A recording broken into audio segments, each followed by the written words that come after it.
Hi, and welcome to another episode of Wine and Wisdom.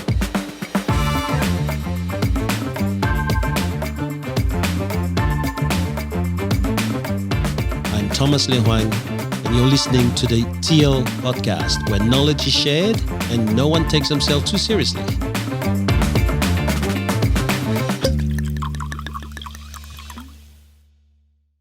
Good afternoon, everyone. How are we How going? you doing? Excellent. Morning. Looking forward to the book.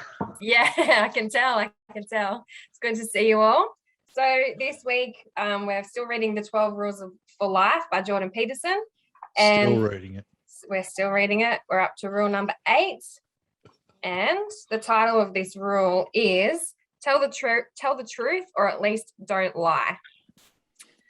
It's like waiting for the end of lockdown, this book. Well, I might as well start with telling the truth. Right? I didn't read it. That's a lie. That's cool. I'll go second. I didn't understand it.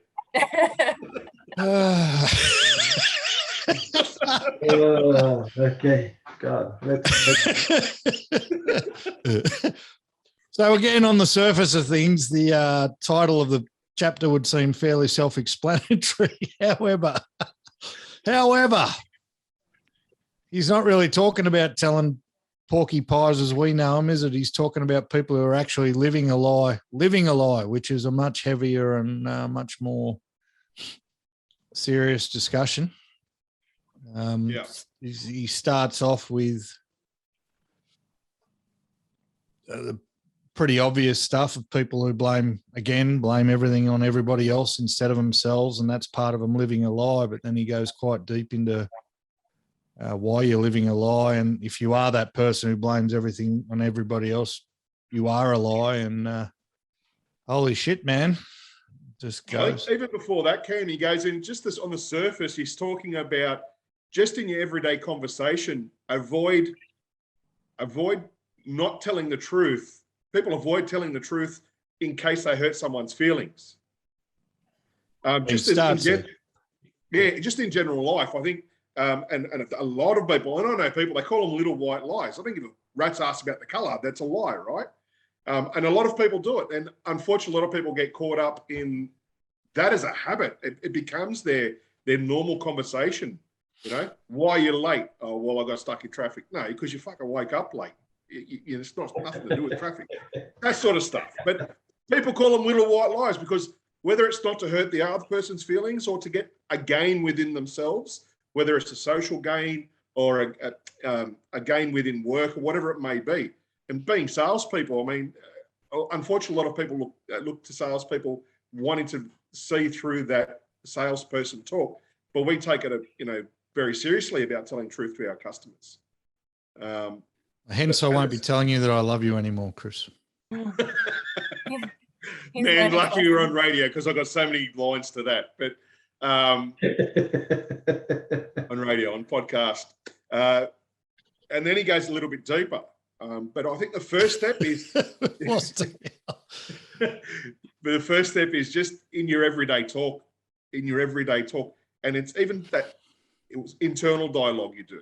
Yeah, so there was probably two parts to that, Chris. He talked about an untruth, no matter how well intended that untruth was, it will always bring another consequence to it. So use the example that you just used. If someone was running late and they said, oh, I got caught in traffic, or I did this or I did that or whatever.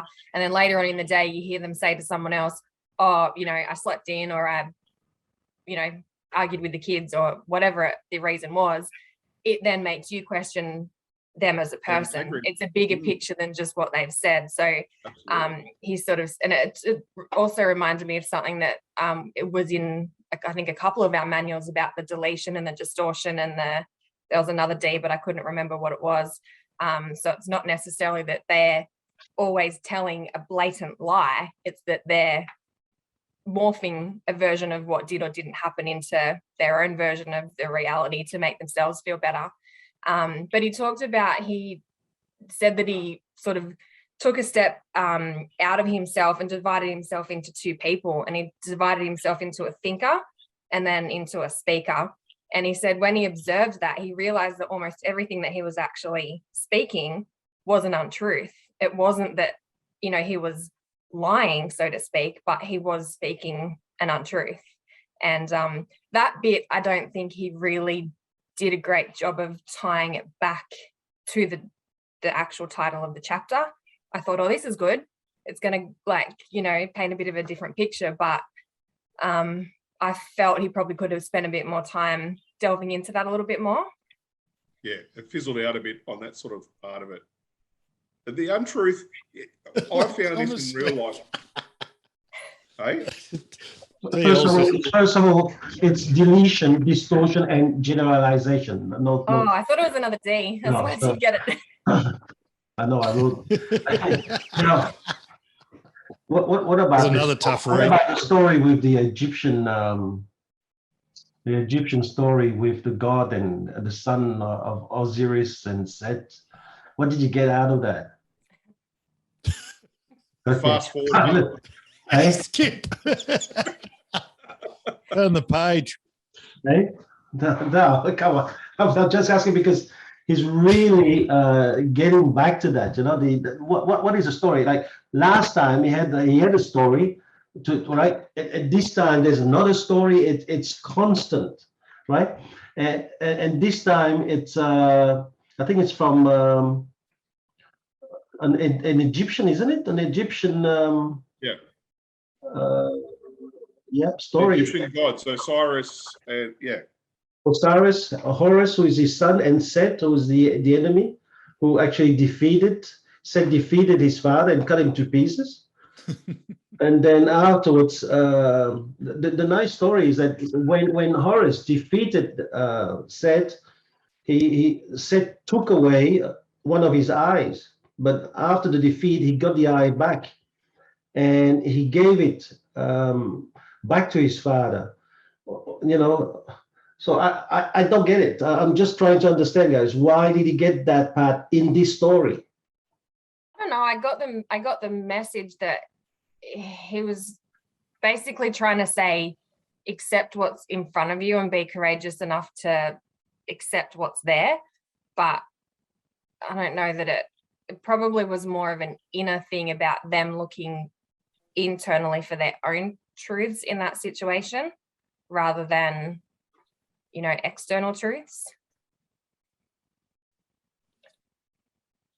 That was my take on it. Cam, Chris? Yes, mate. I'm just trying are you finished reading the book now, are you? I'm trying to find a bit of highlighter. Control F, Egypt. I think a bit of that was the fact. I think it sort of represents, or he's trying to make it represent someone asking forgiveness, that you might lose a little bit of yourself in asking for that forgiveness, but the gain is so much more. That him giving his father his eye sort of represents asking for that forgiveness, and then because he's actually giving it part of his sight, but he's gaining his father's love back because of what happened previously in that story. So I don't know, mate. I suppose there's 1,000 ways we can interpret that. Yeah. Towards the end of this chapter, he's really talking about when you lie and you get caught, things actually are broken into pieces. And he then refers it back to Osiris, who was actually cut into pieces. And what he's then saying, actually, it's only the beginning. Hell happens afterwards, because through your lies, you actually lose relationship.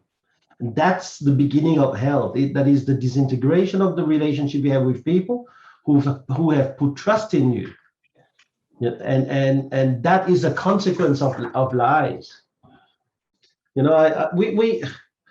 Let's go this way. We see it all the time in real estate. The number of lies that real estate agents do to, the wrong real estate agents. There's a lot of good ones out there, but the wrong ones, they lie, they deceive them, they tell sellers whatever sellers want to hear. They tell buyers stuff.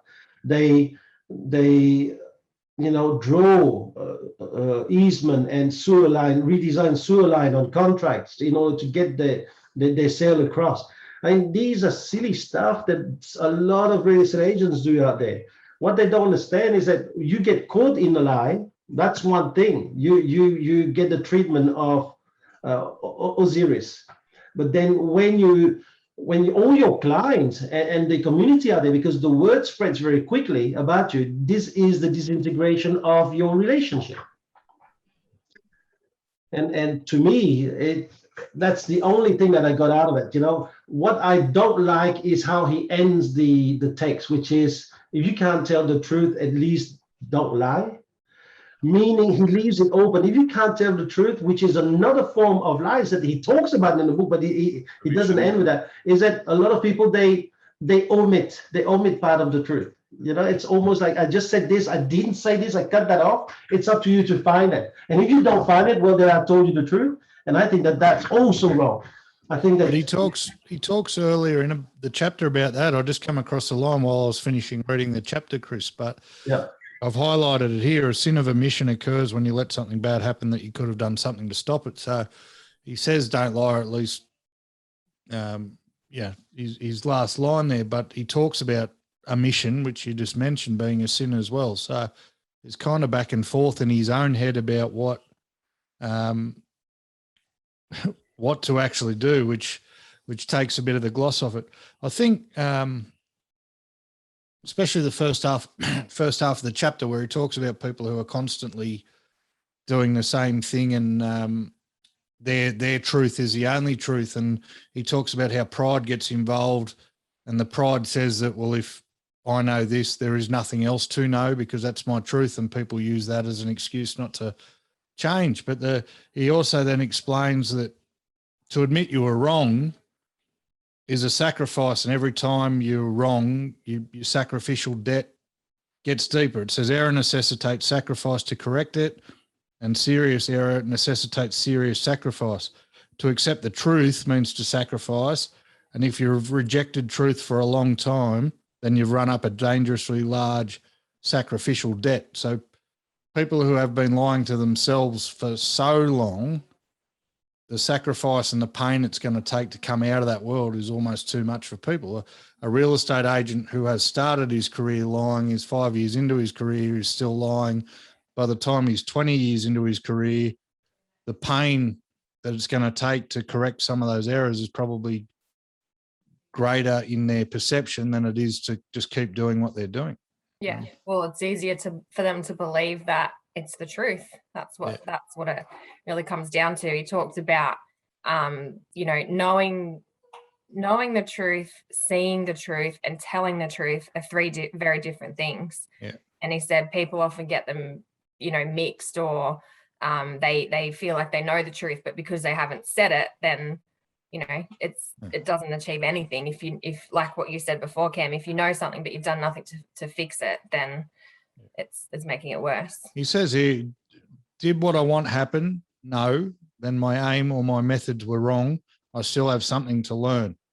That is the voice of authenticity. Did what I want happen? No. Then the world is unfair. People are jealous and too stupid to understand. It is the fault of something or someone else. That's the voice of inauthenticity. And too many people live in that second line. And that's the big lie that he's talking about. And he talks further in the chapter, he relates it to Hitler, where people generally will believe a big lie more than they'll believe a little lie, because as most people can't bring ourselves to tell a really big lie, so we fall for other people's really big lies because we don't expect people to be able to deceive us like that. And it's the people who have lived their whole life a lie that are the ones that are in the most pain and the most sickness. He gets scientific, and he talks about the proteins that get developed when you try something new or come up with a new opinion, and the lack of growth that people suffer when they never do that. And we see it. I'm sure we all know people who do a fair bit of that in their life, and they're always sick. They're always unhealthy. They've always got something wrong with them. They age much faster than most people, and that's the physical manifestation of bullshitting to themselves and to everyone around them for the majority of the time. Still, I need someone to explain to me. He says that last line, tell the truth or at least don't lie. What does that mean? It contradicts itself in the line. It's the title of the chapter. It basically says don't lie, but you can lie if you want. That's pretty much what it says. I think He's says, drawing. He's not drawing a black and white. I think I think he's saying tell the truth or don't speak, or just tell the truth or just don't say anything. Okay. Oh, there you go. So shut up. Just keep it to yourself. If you want to tell those lies to yourself, maybe even stop that. But it really ties it down with what's happening for the moment, right? Let's have a look at what's happening for the moment. I like that, Chriso. Hold on. Okay. Chriso's just contributed, people. We should Off.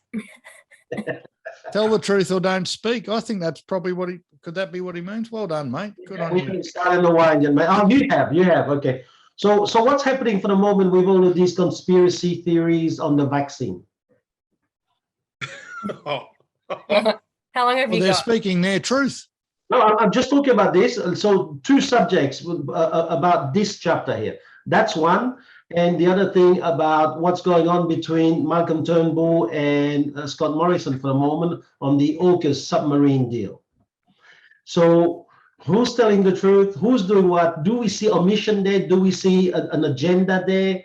And this is applying that. This is when we apply this rule number 8, just to have a look at how it's being used, correct? Well, I'm probably going to have to sit this one out, because if you can find me a politician who's not lying, then he's probably not a politician. I'm not here, so they will tell the big lie, and that's where I went when he mentioned the Hitler stuff. They will tell us big lies to stay elected, and because we voted them in, a lot of us won't let ourselves believe that what they're telling us is actually bullshit. So, and then the same on the other side. You say the vaccine, so the anti-vaxxers didn't vote for the government and they don't believe anything they say. So everything that comes from their side must be true as well. It's a fucked up situation to be in, where you can't, well, you know that no one's telling the truth. So looking at how the world is going, should the title be "Tell the Truth" and lie but don't get caught? Be better at lying. Yeah. You know, like a week ago, it was, for example, Scott Morrison saying, "Yeah, I've told Emmanuel Macron," and now, as of yesterday, apparently, he actually warned Emmanuel Macron the night before via text. Well, that's kids these days, mate. They all prefer text message. So. No, but it's isn't it relevant with the chapter? This is the big. That's 100%. But who's saying that last week? Though?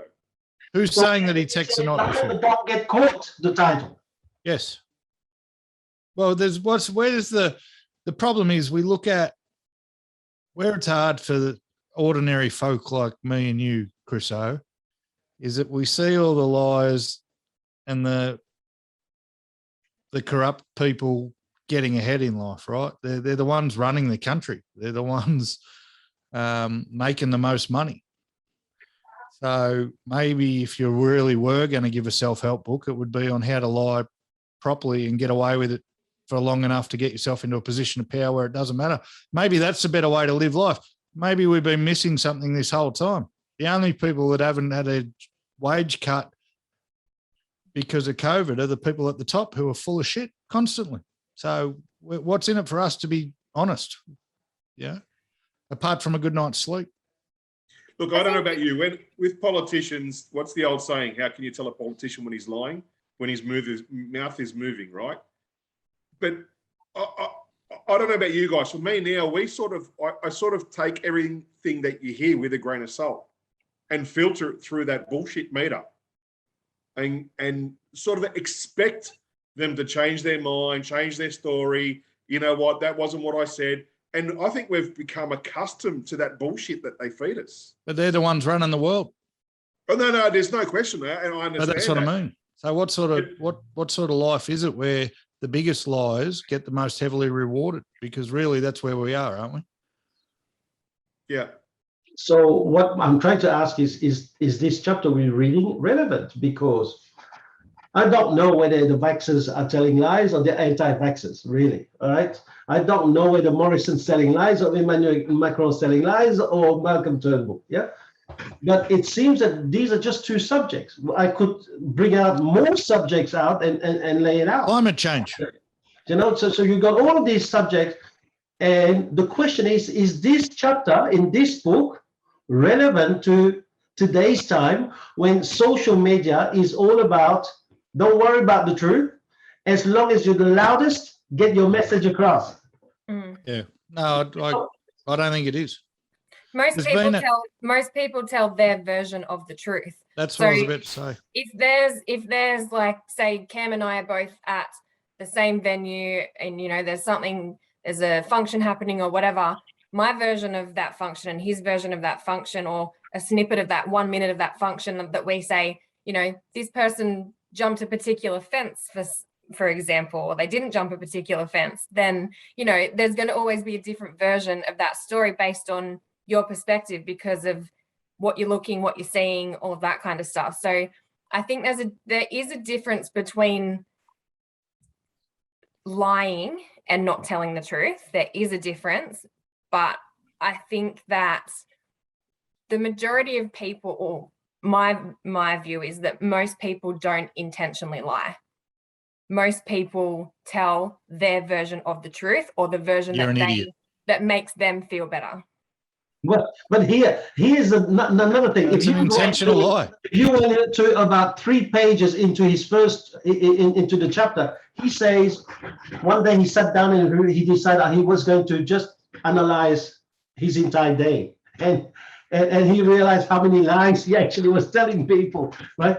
So it's almost like, you know, your wife coming to you and she's put on weight and she says, oh, I can't get into this dress. What do you say? Do you say, yeah, you're really fat? Or do you say, no, darling, it's probably, what is it, shrunk in the last wash? I mean, well, I don't know. What is it you say? How many guys we do? When you have our child not doing very well at school and we say, hey, listen, you're going to be fine. This here is not going to determine your life. Don't worry about all of this, right? Did you try your best and the kid lied? And then you say, well, that's more than enough. I mean, are we encouraging it? When it comes to the dress thing, that's called self-preservation, mate, not answering. Yeah, for your own safety. That's so don't lie, but don't tell the truth. Don't tell the truth, but at least don't lie. At least it takes two things. To Meg's point, I was about to say, yeah. I told you, how many times I told you can't bloody sprinkle it with glitter. What, to Meg's point, there's been a thing emerging recently that I've noticed where people talk about, well, this is my truth, and because this is my truth, it doesn't matter what you say. I believe what I believe, and that's how they justify doing what they're doing. Well, that's my truth, and if you're not happy with my truth, then you're against me, or you know, it doesn't matter. So really, really dangerous. But then to Thomas's point too, mate, we had an example the other day where we interviewed somebody who we know had been interviewed before. We know had been for multiple job interviews and been trying to get into the real estate industry for quite a while. And it was very, very clear that no one had had a discussion with him that probably wasn't for him, or there was things that were going to be barriers to that.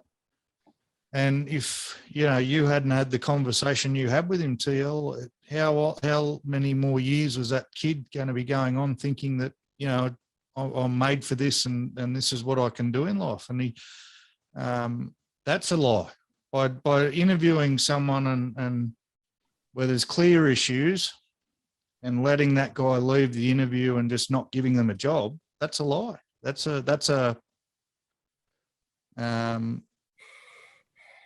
omission. That's a sin by omission, I feel. And I think majority of it, where some of the interviews were, the majority of lies are based on fear. Whatever the fear of loss, the fear of hurting someone, whatever it may be.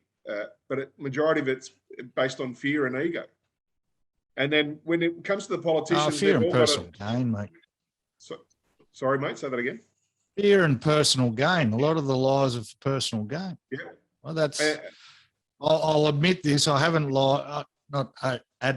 Omit this, then I can't get in trouble for lying. But I know if I don't say something, that's going to benefit me. That's not a. So it's still a lie, right? issue. So admitting the truth is still a lie. That's a way of covering this. Well, I think back to that poor kid that we interviewed, mate. And I think, how many people, officers, has he walked into, and how many Zoom appointments has he had where people have just let him walk back out into the world, giving him no help and no guidance whatsoever. Yeah. And you're making me look bad. Hey? You're making me look bad, mate. No, you don't, mate. No, because it wasn't. No, not at all. Not at all. What did you do? You not at all. You didn't tell him that real estate wasn't for him, but you gave him ways and things that he'd have to improve on before real estate was ready for him. And you didn't even say it in that way, right? And I couldn't help but think, sitting in on the interview, oh, Thomas has just read this chapter, because it talks about it in the chapter. Now, I'm not, you've been wise for many, many years, Thomas. I'm not saying this chapter is what made you have that conversation, but a bit of a coincidence if you ask me. I'm not set, okay? All right. He's not set. King of the underworld. Yeah, I don't have I think especially, and you see it in our game, right? There's no, to your point, Chris, I think the majority of lies I see in our game aren't born out of fear. They're mostly born out of personal game, right? Personal game. The amount of, take a simple one. I did a listing appointment today and they cannot stand another real estate agent because a couple of years ago they said they've definitely got buyers for this house and they never showed a buyer the house, right? To an agent, that's just a line that they throw out all the time. Oh, I've got a buyer. Well, to a vendor, that's a heartbreaking lie. Yeah. And that's not out of fear. That's personal gain. But I still want to address the question that today, this chapter may not be relevant. In one of his chapter, he's got this line: those who have lied enough in word and actions live there in hell now. I don't know. Today, there's so much information available. You can actually go on the net and validate your lies. Mm-hmm. Yeah. So that. But the same people, the people that are doing it is relevant. I was going to say it's not relevant to today, but it is relevant because the people who are doing that are going nowhere, right? The people who are only looking at one view and the people that are only Googling what they want to Google to get their point reinforced aren't going anywhere in life. And to me, that's hell. No, like there's a guy who became the president of America using all of those tactics. What are you talking about? Yeah, well, how did that work out for him? Well, he's about to have another go at being the president. He got beat by a bloke who can't remember his own name. So to me, that's hell. That's. I think there's got to be a consequence to these people, whether they're successful or whether they're not. I think there's got to be a consequence in long term, whether it's, like you said before, Cam, in their own personal health or their mental well-being. I think there is a consequence whether they can live with that lie. And if they can't, they come back into that other section that we mentioned before, that some people believe the bullshit they're feeding others. Okay, I'll take you guys further, okay? Inquisition. The Inquisition. Where if you said the earth was round and not flat, they'll burn you. They'll torture you so you can tell the truth. None of those guys actually went to hell. If anything, anyone who believed the truth went to hell. So I don't know. Maybe I'm now, as we're speaking about all this, I'm extrapolating, and I'm just thinking, is telling the truth worth it? No, I think we need to change our whole business. The liar is happy lying, otherwise he won't keep doing it. We know that in our area, there's a dude running around in an M2 lying to everyone, and people believe it. We once stood down to that level, but I would still say he still took a piece of the market. I think we need to change our business model for one. But the hell is, stop telling people the truth, Thomas. What are you thinking? Dickhead. I mean to have that chat with you. We probably shouldn't do it now, but I need to have a chat with you. This is why. No, that's what I said to Chris before. What do common folks like us do when everyone who's full of shit is appears to be getting further ahead than what we are, right? So very, very tempting to go to the dark side, isn't it? Very, very tempting. But the hell is worse. The hell's got to be internal, surely. Now, unless you're unless you're a complete sociopath who feels no emotion, surely your insides are churning if you spend all day lying to people. Surely. Like I don't sleep at night for the best of times. So imagine going around all day, just lying to people, taking their money. I remember an old line: always speak the truth. That way you won't have to remember anything. Oh, mate, you couldn't keep up. How do you keep up? And the consequence is those people that we're talking about, TL, don't know they're in hell. They don't know that half the people I talk to that have dealt with them in the past can't stand them and won't let them in the door. They don't know that hell's coming, right? So in their heads, they're good, but hell's going to come with a fury. So in that case, it will catch up to them. Yeah, it will. But if they've already banked enough, if they've already banked enough. So here's the thing, right? A politician can lie and lie and lie and lie and lie and lie and then get voted out because they lied, but still get a pension for life. I could do with a pension for life.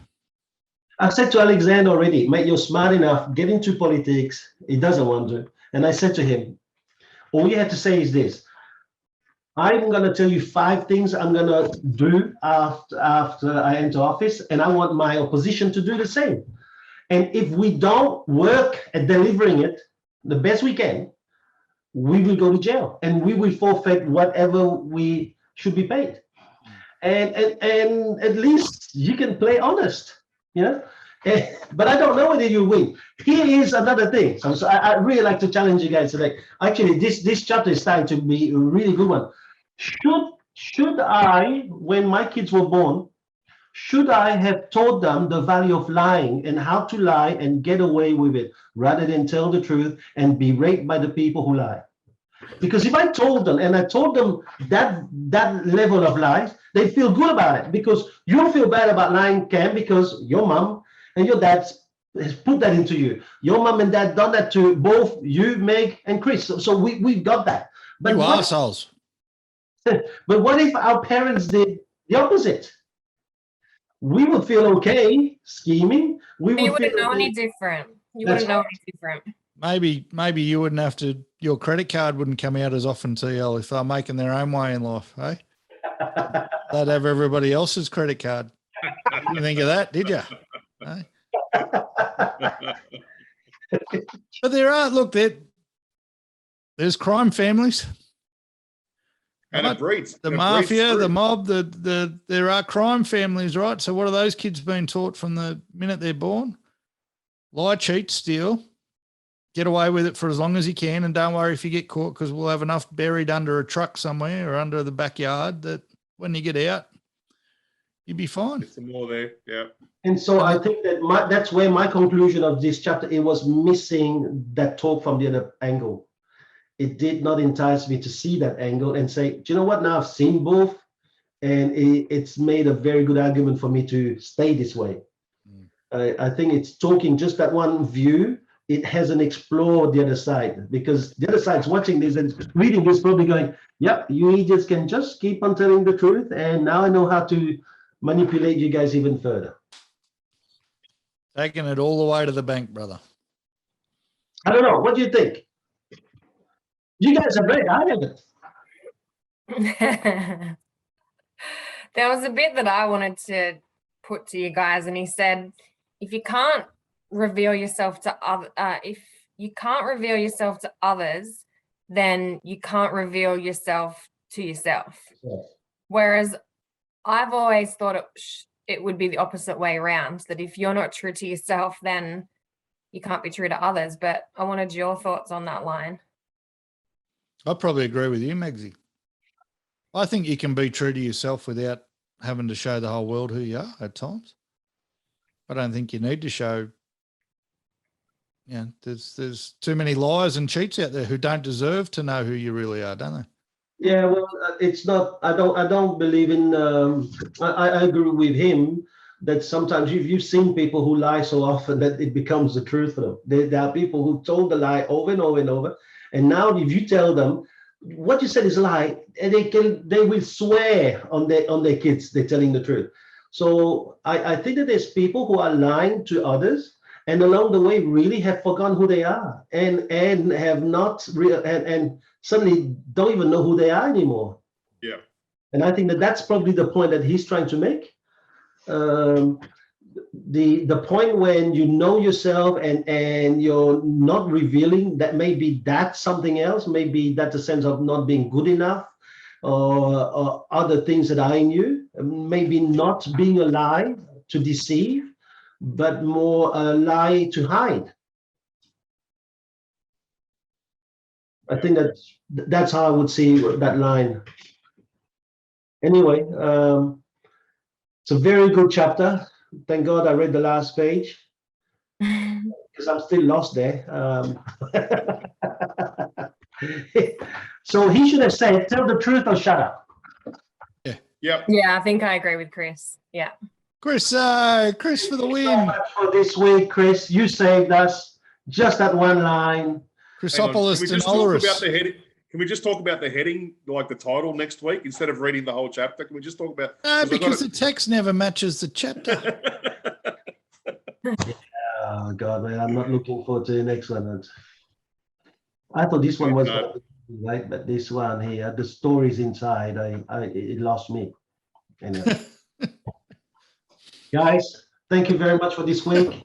Thanks, guys. Have Oh a dear. before we start our next chapter. See ya. Goodbye. Bye.